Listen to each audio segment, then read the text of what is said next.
با این دستور کتلت مرغ مجلسی و بی‌نظیر بپز. با اکوکوک همراه باشید. نصف سینه مرغ رو با نمک، فلفل سیاه و پیاز بذارید آبپز بشه. با دست یا به کمک همزن برقی ریش ریشش کنید.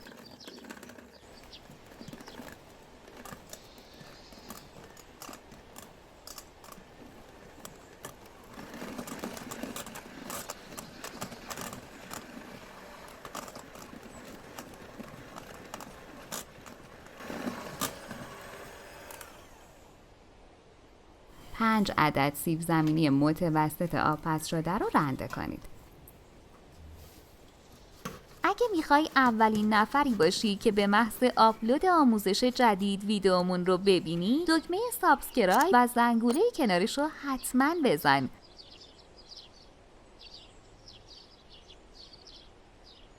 یه پیاز و یه سیر رنده و آبگیری شده، نصف قاشق چایخوری نمک، فلفل سیاه، زردچوبه و پاپریکا، 3 قاشق غذاخوری جعفری خرد شده، 1 عدد تخم مرغ اضافه کنید و با دست خوب ورز بدید تا یک دست بشه.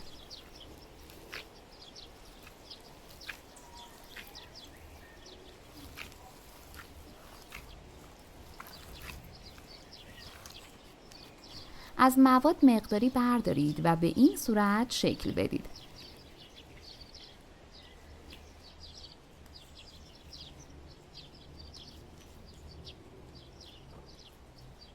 وسطش رو هم سوراخ کنید.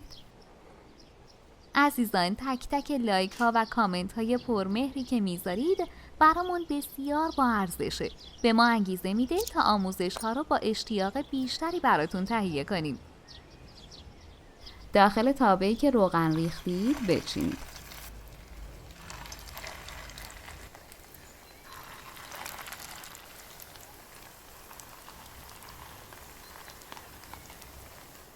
برگردونید تا طرف دیگرش هم برشته بشه. بعد از تابه خارج کنید. کنار گوجه و خیارشور سرو کنید. کمتر کسی پیدا میشه که این کتلتای خوشمزه غذای مورد علاقش نشه. نوش جان. ممنون از وقتی که گذاشتید و این آموزش رو تماشا کردید. لطفاً برای حمایت از ما لایک و سابسکرایب رو فراموش نکنید.